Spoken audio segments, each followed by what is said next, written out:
The call came at 2:47 a.m. on a Tuesday in October. I was 3 hours into my shift, writing up a domestic violence report in the precinct. The familiar ringtone cut through the fluorescent hum of the bullpen. "Dad?" I answered, expecting another late-night ramble about his arthritis or taxes. "Elena." His voice was ice colder than I'd ever heard it in 32 years. "You are no longer my daughter." The pen slipped from my fingers, clattering onto the metal desk. Around me, the precinct continued its midnight rhythm, phones ringing, keyboards clicking. But my world had just stopped spinning. "What did you just say to me?" "You heard me clearly enough." My badge felt heavier against my chest as I stood up. "Dad, what the hell is going on?" "Tomorrow at 10 a.m., you'll meet with Harold Brennan downtown. Harold Brennan, our family lawyer for the past 15 years. He'll explain the will and what little you're entitled to." "What will? Mom's been dead for 3 months. And you—" The line went dead. I stared at my phone screen, watching his name fade to black. Detective Martinez looked up from his paperwork, concern creasing his weathered face. "Everything okay, Rivera?" I couldn't answer, because I didn't know anymore. My father had just disowned me over a phone call. The man who taught me to throw a fastball was gone. Something had poisoned him against me, but what? Harold Brennan's office sat on the 32nd floor of a Manhattan skyscraper. I'd been here twice before, once when Mom bought her life insurance policy. Once when she updated her will after her cancer diagnosis. Harold greeted me with the same nervous energy I remembered. But today, his usual warm smile was replaced by professional distance. "Elena, please sit down." His mahogany desk stretched between us like a courtroom bench. Behind him, Central Park looked small through the floor-to-ceiling windows. "I have to admit, this meeting island, unusual." He opened a thick manila folder with trembling hands. "Your father called yesterday demanding I reveal certain details about your mother's estate." My heart hammered against my ribs like a suspect's fist. "Harold, what details?" He adjusted his glasses and cleared his throat twice. "Elena, what I'm about to tell you will be difficult to hear." The office air conditioning hummed louder in the silence. "Your mother's will was changed 6 weeks before she died." The words hit me like a punch to the gut. "Changed how?" "She left everything, the house, her savings, her jewelry to you." I blinked hard, processing what he'd just said. "But Dad told me she left everything to him." Harold's face went pale as parchment paper. "That's what your father believed until yesterday." My hands gripped the leather armrests of my chair. "Harold, what aren't you telling me?" He reached into his desk drawer and pulled out another folder. This one was thicker, bound with a red ribbon. "Your mother came to see me alone that final time." His voice dropped to barely above a whisper. "She discovered something about your father that changed everything." The room felt like it was shrinking around me. "She left you this letter, with specific instructions." He slid the envelope across the desk toward me. My mother's handwriting spelled out my name in familiar blue ink. "I was only supposed to give this to you if—" Harold stopped mid-sentence, his face draining of color. "If what?" "If your father tried to cut you out of her will." The pieces weren't adding up, but I could feel the betrayal forming. "Harold, what did my father do?" He loosened his tie and looked toward the windows. "Yesterday, he brought me forged documents claiming your mother changed her mind." The words hung in the air like smoke from a house fire. "He wanted me to destroy her real will and replace it." My badge suddenly felt like it weighed 50 pounds. "Are you telling me my own father tried to rob me?" "Elena, there's more." Harold's hands shook as he opened the red folder. "Your mother wasn't just sick when she changed her will." He pulled out a photograph that made my blood freeze. She was being threatened. The photo showed bruises on my mother's arms, fresh ones. Dark purple fingerprints wrapped around her wrists like handcuffs. Who did this to her? But even as I asked, I knew the answer. Harold's silence confirmed what my gut already understood. My father, the man who'd raised me, who'd walked me down the aisle. The same hands that taught me to tie my shoes had hurt her. She documented everything, Elena. Harold's voice cracked like breaking glass. Medical records, photographs, witness statements from neighbors. My mother had been building a case against her own husband. Why didn't she tell me? Because you're a cop, and she was protecting you. The weight of his words crushed down on my chest. From what? From having to choose between your badge and your family. I stood up slowly, my legs feeling like concrete pillars. The letter in my hands contained my mother's final truth. Harold watched me with the expression of a man delivering terminal news. Elena, your father doesn't know about any of this evidence yet. But he will. When? I looked out at the city sprawling beneath us. Somewhere down there, my father was probably celebrating his successful deception. He thought he'd won, thought he'd erased my mother's final wishes. But he'd made one critical mistake. He'd forgotten that I wasn't just his daughter. I was a cop. And now I had a case to solve. I was 7 when I first saw my father's true face. It was a Sunday morning in our cramped Brooklyn apartment. Mom was making pancakes, humming that old Patsy Cline song she loved. My brother Danny sat at the kitchen table, already dressed for church. He was Dad's golden boy, quiet, obedient, everything I wasn't. Elena, get down here now! Dad's voice boomed from downstairs like thunder before a storm. I'd spilled grape juice on his newspaper while reaching for the comics. Look what your daughter did, Maria. He held up the stained sports section like evidence in court. Mom's spatula trembled in her hand as she turned toward us. Frank, it was an accident. An accident?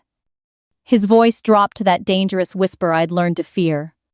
She never pays attention, never thinks before she acts. Danny kept eating his pancakes, eyes down, staying invisible. Smart kid, he'd learned the rules early. Maybe if you disciplined her properly, she'd show some respect. Dad's words cut through Mom like a blade through silk. She set down the spatula and walked to where I stood. Her gentle hands placed themselves on my shoulders like shields. She's just a child, Frank. She's old enough to learn consequences. The kitchen fell silent except for the pancakes burning on the griddle. Mom's voice became steel wrapped in velvet. You will not touch her. Something shifted in Dad's face, surprise, then cold calculation. We'll see about that. He stormed out, slamming the door hard enough to rattle windows. Mom knelt down and looked straight into my 7-year-old eyes. Elena, listen to me very carefully. Her hands cupped my face with infinite tenderness. You must live strong. Never let anyone erase you from this world. Those words became my compass through everything that followed. By 15, I'd learned to fight back. The streets of Brooklyn had taught me lessons Dad never intended. After school, while Danny played violin and earned Dad's approval, I fought. Maria Santos, the toughest girl in Washington Heights, became my teacher. You throw punches like a rich girl, Rivera. She'd taunt me during our after-school battles behind the bodega. My nose bled, my knuckles split, but I never backed down. Each fight was practice for the war waiting at home. Dad's criticism couldn't touch me if I was already bleeding. Where have you been? He'd demand when I walked through our front door. Studying at the library. The lie came easier each time I told it. Mom would patch my cuts with gentle fingers and knowing silence. She never asked questions, just applied bandages and whispered prayers. Your father loves you, mija. But we both knew love wasn't supposed to leave bruises. Danny graduated valedictorian and went to Columbia on Dad's dime. I graduated with a 2.8 and joined the police academy. Wasting your life on some fantasy about being a hero. Dad's words followed me through 6 months of brutal training. Every push-up, every mile run, every weapons drill proved him wrong. I wasn't trying to be a hero, I was trying to survive.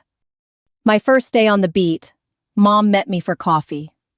She looked smaller somehow, like she'd been shrinking for years. I'm proud of you, Elena. Her voice carried the weight of 25 years of silence. Dad thinks I'm throwing my life away. Your father thinks many things. She stirred her coffee counterclockwise, a nervous habit I'd inherited. Mom, why do you stay with him? The question had lived in my throat for a decade. She looked out the diner window at the city morning rush. Some battles you fight, some you survive. But what about the ones you win? Her smile was sad and ancient. Those are the rarest kind, Maja. I wanted to tell her about the bruises I'd seen. The ones she thought she'd hidden with makeup and long sleeves. But we'd both learned the language of family secrets too well. Instead, I reached across the table and held her hand. Her wedding ring felt loose, like it might slide off. Mom, if you ever need anything. I know, Elena. She squeezed my fingers with surprising strength. But some fights belong to the person who starts them. 5 years later, I made detective. Dad attended the ceremony but sat in the back row. Mom beamed from the front, tears streaming down her cheeks. After the photos and handshakes, we went to Romano's for dinner. The same restaurant where we'd celebrated Danny's law school graduation. Detective Rivera. Dad tested my new title like it tasted bitter. Still sounds strange, doesn't it, Frank?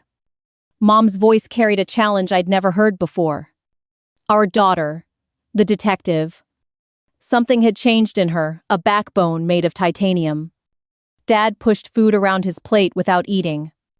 Danny's making partner at his firm next year. The comparison hung in the air like cigarette smoke. Good for Danny. I met Dad's eyes across the table without flinching. Someone in this family should be successful. His words were meant to cut, but they bounced off. The scared 7-year-old girl was gone. In her place sat a woman who'd learned to fight. Mom reached under the table and squeezed my knee. Elena is successful, Frank. She's playing pretend with a badge and gun. She's protecting people who can't protect themselves. The pride in Mom's voice could have lit up Times Square. Dad's face darkened, but he said nothing more. Later, walking Mom to her car, she stopped and turned. That little girl who spilled grape juice? Yeah? She grew up to be exactly who she was meant to be. Those were the last words my mother ever said about my father. 6 months later, cancer took her before I could save her. But her final message lived in that lawyer's office. She'd found her fight, and she'd won it. Now it was my turn to finish what she'd started. I drove to Dad's house with Mom's letter burning in my jacket pocket. The familiar brownstone looked smaller than I remembered from childhood. Same cracked steps, same iron railings painted black every spring. But now it felt like approaching a crime scene. My service weapon pressed against my ribs, a reminder of who I'd become. Danny's BMW sat in the driveway next to Dad's old Buick. Of course, the golden boy was already here for the family meeting. I rang the doorbell instead of using my key. Some bridges you burn deliberately. Dad answered wearing his funeral suit, the one from Mom's service.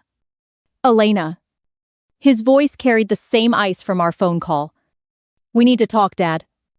I believe I made my position clear yesterday. Behind him, Danny appeared in the hallway like a summoned ghost. Still tall, still perfect, still Dad's favorite child. Hey, Elena. His greeting was cautious, like approaching a rabid dog. Danny. I stepped into the house without invitation. The living room hadn't changed since Mom's death 3 months ago. Her reading glasses still sat on the coffee table. Her favorite throw pillow remained untouched on the sofa. Dad had preserved her space like a museum exhibit. Sit down. Dad's voice carried the authority of a man used to obedience. I remained standing, feet planted shoulder-width apart. Cop stance ready for anything. Harold Brennan called this morning. Danny shifted uncomfortably, loosening his expensive silk tie. He told me you've been asking questions about Mom's estate. Questions about forgery and fraud, you mean? The words hung in the air like smoke from gunpowder. Dad's face darkened to the color of old blood. How dare you? How dare I what, Dad? My voice rose to match the fury building in my chest. How dare I find out you tried to steal from your dead wife? Danny stepped between us like a referee entering a boxing ring.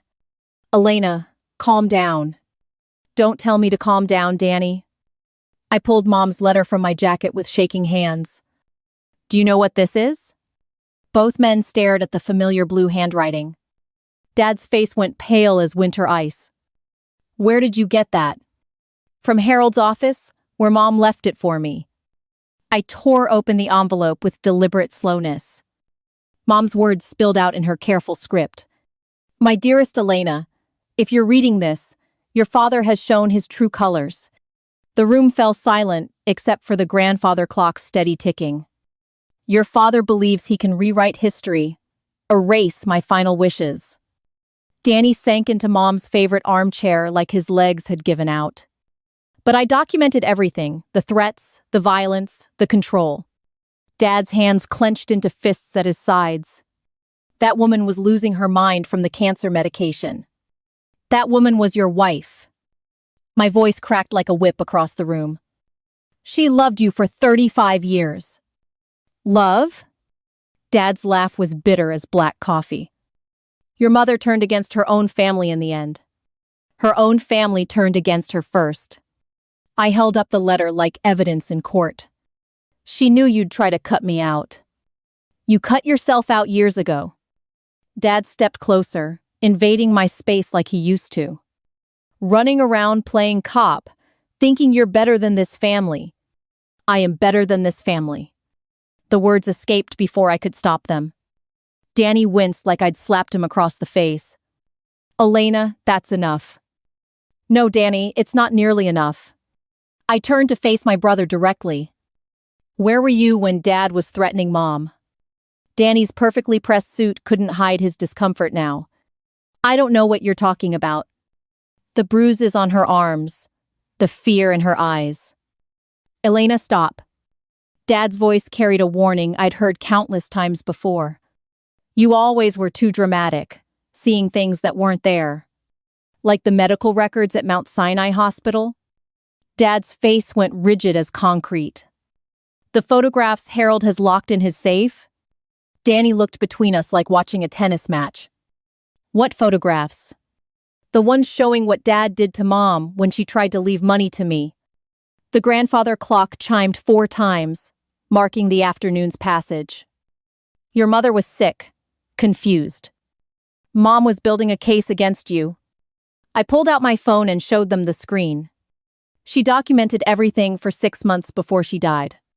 Dad lunged toward me, but years of police training kicked in. I stepped back, hand moving instinctively toward my weapon. Don't you dare threaten me. You're not my daughter anymore. His voice shook with rage and something else, fear. You're an outsider now, a stranger wearing a badge. Good. I folded Mom's letter and put it back in my pocket. Because strangers can't be bought, intimidated, or silenced. Danny finally found his voice again. Elena, we're still family. Family doesn't forge documents and steal inheritances, Danny. My brother's face crumpled like he'd been punched. Family doesn't cover up abuse and call it love. Dad's breathing became labored, his face flushed red. You want to destroy everything your mother and I built together. You already destroyed it when you put your hands on her. The accusation landed like a physical blow. If you want to bury my mother, I'll drag the truth into the light. Dad staggered backward, gripping the mantelpiece for support. I'll dig up the whole graveyard if I have to. The living room felt suffocating, thick with 30 years of family poison. Danny stared at his hands, unable to meet anyone's eyes. Dad's face had aged a decade in 10 minutes. You'll regret this, Elena. His voice was barely above a whisper now. The only thing I regret is not protecting her from you sooner. I walked toward the front door without looking back. Harold's filing the real will tomorrow morning. My hand turned the doorknob with finality. And I'm filing a police report about the forged documents. The afternoon sun felt like freedom on my face. Behind me, the house held 2 broken men and 30 years of secrets. But Mom's voice whispered in my ear like a prayer. Never let anyone erase you from this world. Today, I'd finally learned how to fight back. Monday morning hit the precinct like a freight train carrying caffeine. Detective Martinez found me hunched over a stack of financial documents. Rivera, you look like hell warmed over. His Brooklyn accent cut through my concentration like a buzzsaw. Thanks, Martinez. You really know how to make a girl feel special. I didn't look up from the bank statements scattered across my desk. What's got you playing accountant at 7 in the morning? Family business. The kind that requires handcuffs or the kind that requires therapy? Martinez had been my partner for 3 years running. He knew my family drama better than most soap opera writers. Both, probably. I held up a copy of my father's bank records. Someone's been moving money around like a shell game artist. Martinez grabbed 2 cups of coffee from the break room. Your old man? 3 transfers totaling $47,000 in the last 2 months. That's a lot of cash to shuffle around. He set the coffee down and leaned over my shoulder. Especially for a retired bus driver living on Social Security. The numbers told a story my father never intended to share. Where'd the money come from? That's the $64,000 question, literally. I pointed to a deposit made 1 week after Mom's funeral. This money appeared the day after Harold Brennan filed the fake will.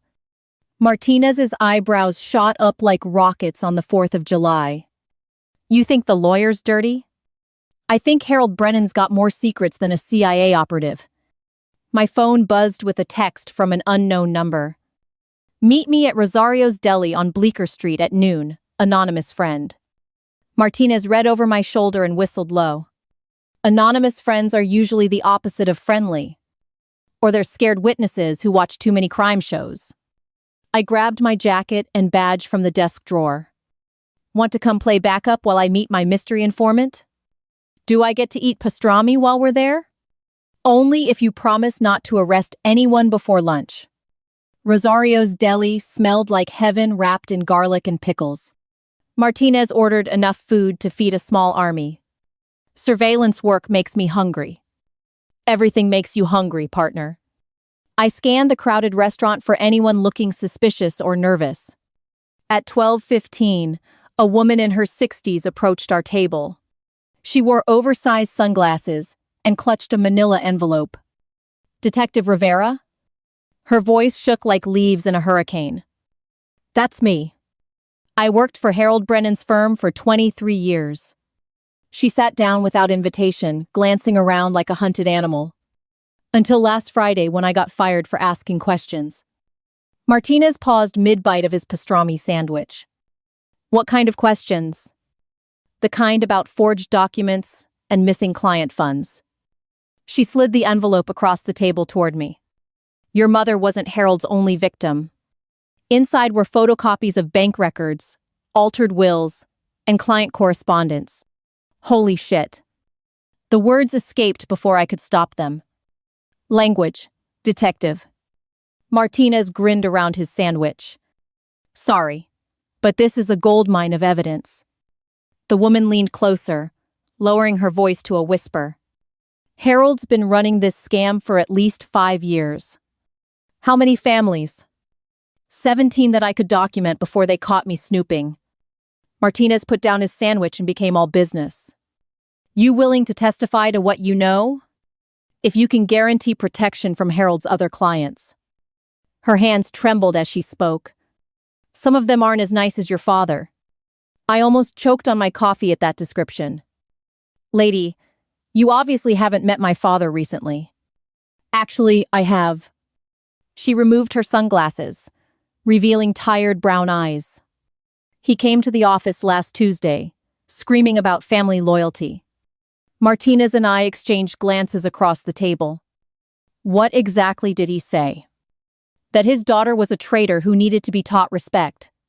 The deli suddenly felt 10 degrees colder. He also said he knew people who could make problems disappear. Martinez's hand moved instinctively toward his service weapon. Problems like witnesses? Or daughters who ask too many questions? The weight of her words settled over our table like fog. Ma'am, what's your name? Dorothy Castellano, but everyone calls me Dot. Dot, you just became our star witness in a fraud investigation. Her face brightened like Christmas morning. Does that mean Harold's going to jail? If we do this right, Harold's going to have plenty of time to think about his life choices. Martinez finished his sandwich and wiped his hands clean. Rivera, we need to move fast on this. Why? Because your father knows you're investigating. Dot nodded vigorously from across the table. He asked Harold for your home address last week. The coffee in my stomach turned to ice water. My home address? And your work schedule, your partner's name, everything.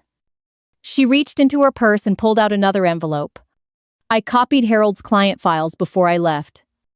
All of them? Every single dirty deal for the past 5 years. Martinez grinned like a kid on Christmas morning. Dot, I think I love you. Easy there, Casanova. I stood up and shook Dot's hand. You just handed us enough evidence to put both of them away. What happens next? Next, we build a case that even my father can't lie his way out of. Martinez left money on the table for our lunch. And we do it before he figures out what we're up to. The afternoon sun felt different as we walked back to the precinct. Like justice was finally within reach. Rivera? Yeah, partner? Your mom would be proud. For the first time in months, I actually believed him.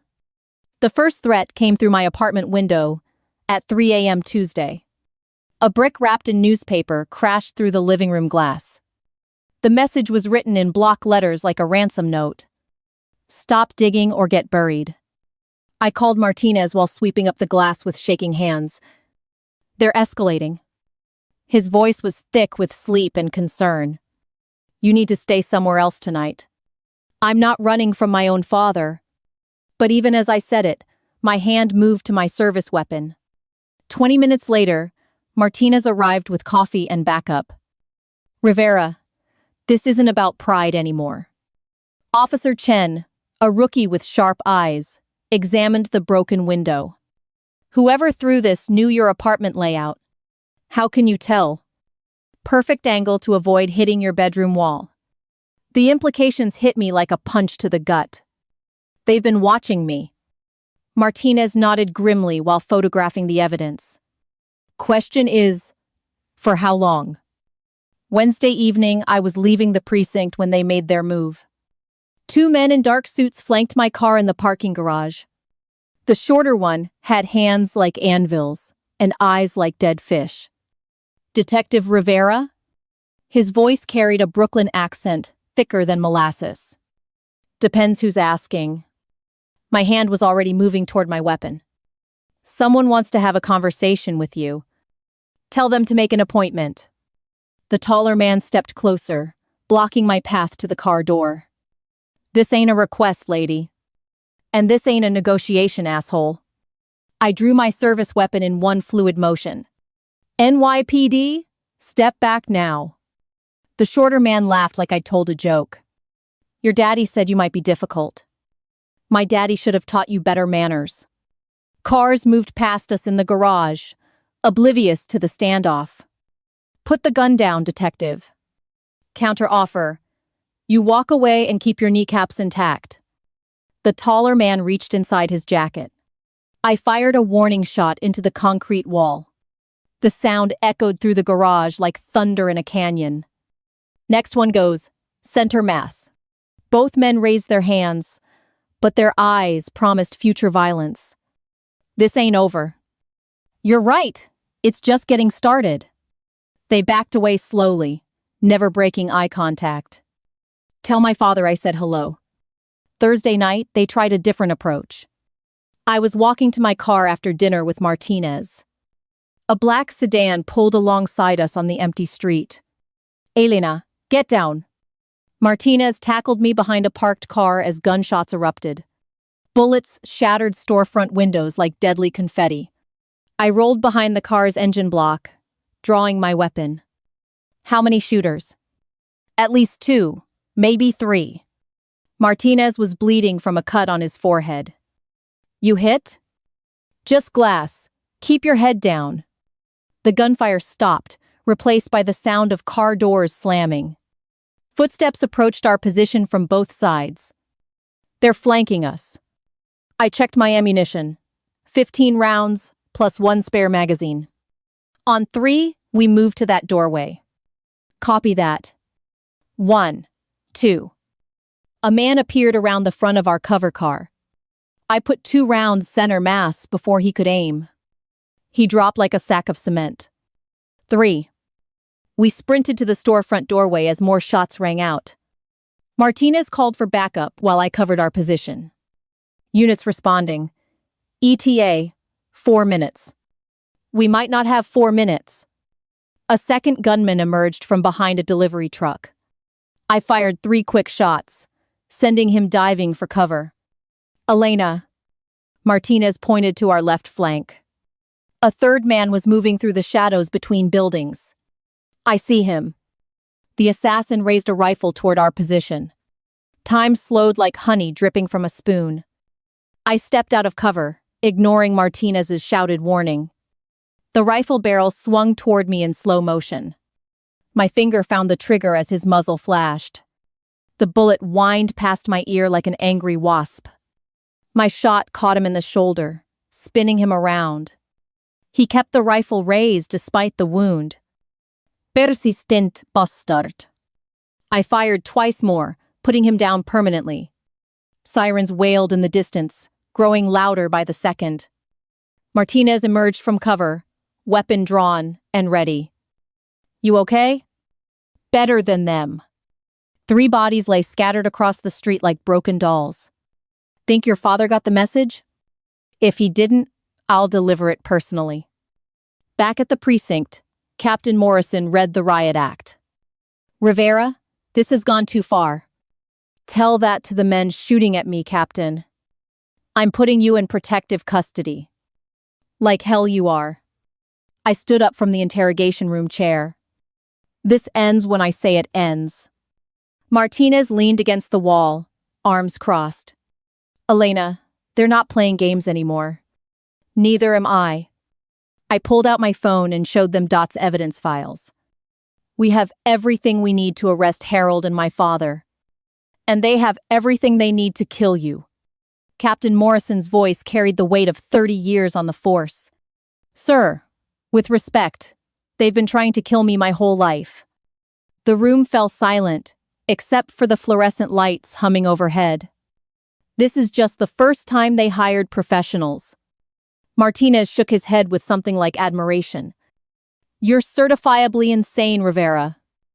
Maybe. I holstered my weapon and headed for the door. But I'm also my mother's daughter. The hallway stretched ahead like a path to war. Behind me, Captain Morrison called out one last warning. Elena, be careful. Careful doesn't win wars, Captain. I walked toward the elevator without looking back. It just helps you survive them. The doors closed on 24 hours that had changed everything. Tomorrow, I would finish what my mother started. Tonight, I would plan how to survive doing it. Because some fights are worth dying for. But winning them is worth living for.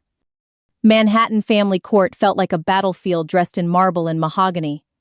Judge Patricia Hawkins presided from her bench like a general commanding troops. Dad sat at the plaintiff's table wearing his best funeral suit. Danny flanked him in expensive armor, a 3-piece from Brooks Brothers. Harold Brennan looked like a man facing his own execution. His normally perfect hair was disheveled, his hands shaking visibly. I sat across the aisle with District Attorney Rebecca Chen. Between us lay 3 boxes of evidence that would destroy lives. Your Honor, this case concerns the fraudulent manipulation of a deceased woman's will. DHN's voice cut through the courtroom like a surgeon's scalpel. The defendants conspired to defraud the rightful beneficiary of her inheritance. Dad's lawyer, Thomas Steinberg, rose to object. Your Honor, My client is the grieving widower, not a criminal. We'll let the evidence determine that, counselor. Judge Hawkins had zero patience for theatrics. Miss Chen, present your case. The first witness was Dot Castellano, our star informant. She walked to the stand, like a woman carrying 40 pounds. State your name for the record. Dorothy Margaret Castellano.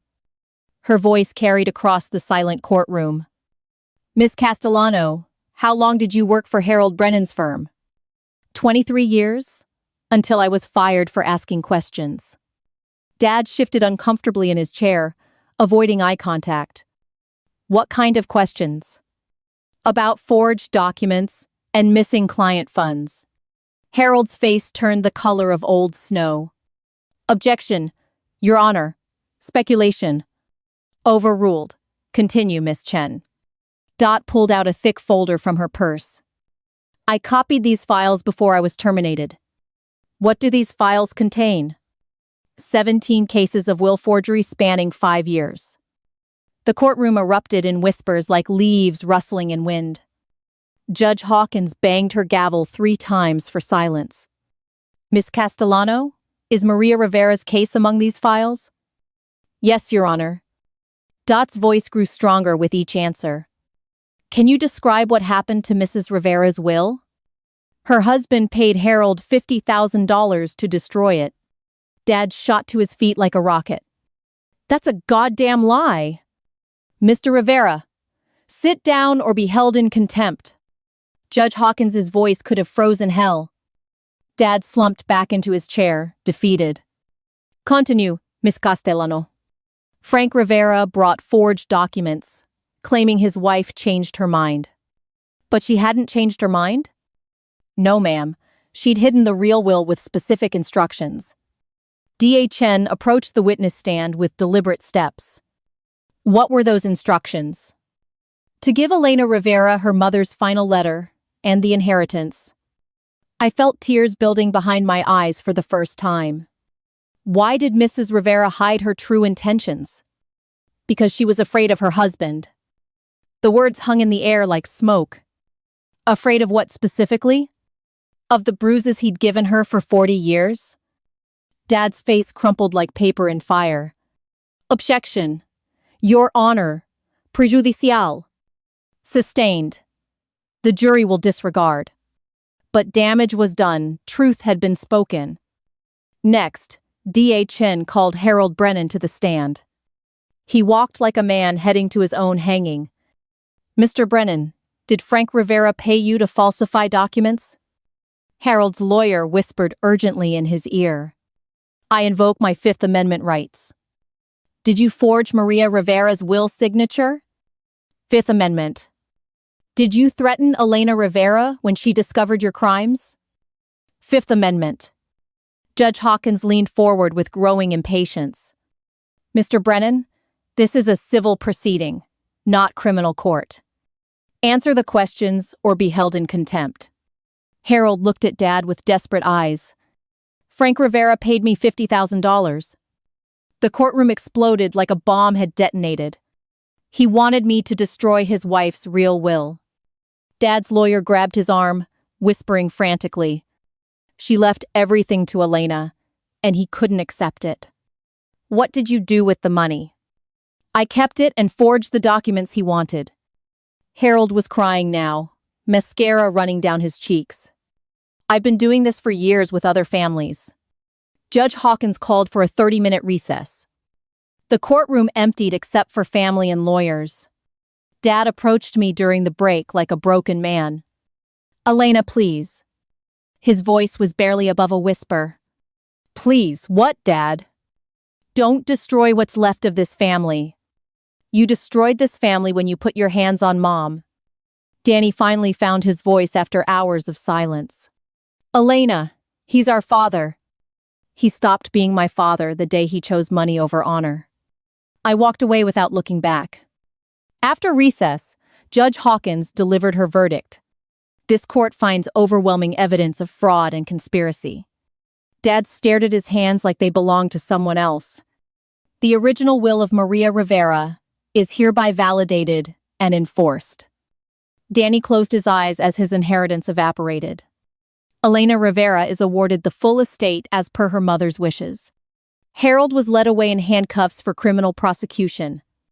Dad sat motionless as his world collapsed around him. Furthermore, Frank Rivera will face criminal charges for fraud and conspiracy. The gavel fell like thunder ending a storm. Outside the courthouse, reporters swarmed like hungry vultures. Detective Rivera, how does it feel to win against your family? I pushed through the crowd without answering. Martinez waited by his car, engine running. How you holding up, partner? I won everything and lost everything. The city stretched ahead of us, indifferent to family wars. Your mom would be proud. Yeah, but she's not here to see it. We drove through Manhattan traffic in comfortable silence. Elena? Yeah? Family isn't just blood. He was right, but it didn't ease the ache. I'd honored my mother's memory and secured her legacy. But I'd also become an orphan at 32. Justice had been served, but at what cost? The answer would follow me for the rest of my life. The call came exactly 18 months after the trial ended. Martinez found me reviewing case files in the precinct's cold fluorescent light. Elena, you need to sit down. His voice carried the weight of news no one wants to deliver. What happened? Your father's dead. The words hit like bullets through bulletproof glass damage without penetration. Heart attack, sometime during the night. I stared at the crime scene photos scattered across my desk. Was he alone? Yeah, partner. He was alone. The irony wasn't lost on either of us. Frank Rivera had died the way he'd lived his final years isolated. You okay? Martinez's concern felt warm against the precinct's institutional coldness. I don't know what I'm supposed to feel. Nothing's required, Elena. He pulled up a chair beside my desk. Grief doesn't follow rules or timelines. I'm not grieving. The admission surprised me with its honesty.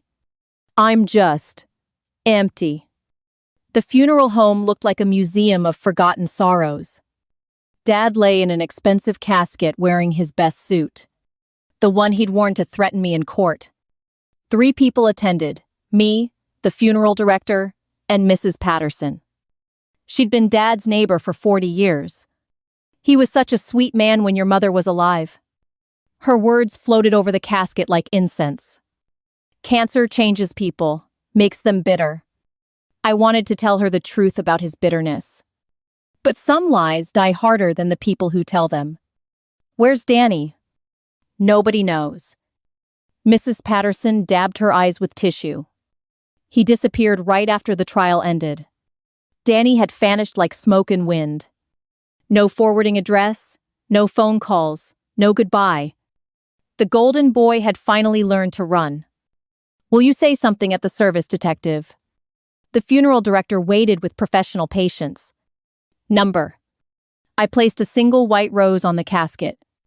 Some words are better left unspoken.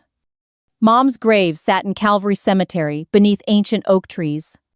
The headstone read, Maria Elena Rivera, beloved mother and fighter. I'd added fighter after the trial ended. It seemed important to get that part right. I did it, Mom. My voice cracked, despite my best efforts at control. Harold's in prison, Dad's gone, and you got justice. The October wind rustled leaves around her headstone like whispered prayers. But I don't know what I'm supposed to do now. I knelt and placed my hand on the cold marble. You taught me to fight, but you never taught me how to stop. A tear escaped before I could catch it. I'm so tired of being angry all the time. The cemetery stretched around us in peaceful silence. I miss you. Those 3 words contained 32 years of love and loss. I miss having a family that didn't try to destroy each other. My radio crackled with a dispatch call in the distance. But I'm still here, and I'm still fighting. I stood up and brushed dirt from my knees. That's gotta count for something, right? The wind picked up, scattering leaves across her grave. I love you, Mom. The words felt like a prayer and a promise. And I won't let anyone erase what you meant to me. 6 months later, I made lieutenant. The promotion ceremony felt like vindication wrapped in brass buttons. Captain Morrison pinned the badge to my uniform with ceremonial precision. Lieutenant Rivera, you've earned this through exceptional service and courage. The applause echoed through the precinct like thunder. Martinez beamed from the front row like a proud father. Your dedication to justice, especially under personal duress, exemplifies our finest values. I thought about Mom watching from wherever the dead go. This moment belonged to both of us. Thank you, Captain. My voice carried across the assembled crowd of cops and colleagues. I accept this promotion in honor of all the victims who can't speak for themselves. December brought New York's first real snow of the winter. I walked home through the city's transformed streets. Streetlights turned snowflakes into dancing diamonds. The precinct felt like a second home now. My team respected the lieutenant who'd fought her own father in court. They knew I understood what justice actually cost. My phone buzzed with a text from an unknown number. Congratulations on your promotion. Love, Danny. I stared at the message for a long moment. Then I deleted it without responding. Some bridges burned too completely for rebuilding. At home, I poured a glass of wine and sat by the window. The city sprawled beneath me in all its broken glory. Somewhere out there, other families were destroying themselves with secrets. Other daughters were learning to fight battles they never chose. Other mothers were dying with truths trapped in their hearts. But tonight, I was Lieutenant Elena Rivera. I wore my scars like medals earned in honest combat. My reflection in the window showed a woman who'd survived everything.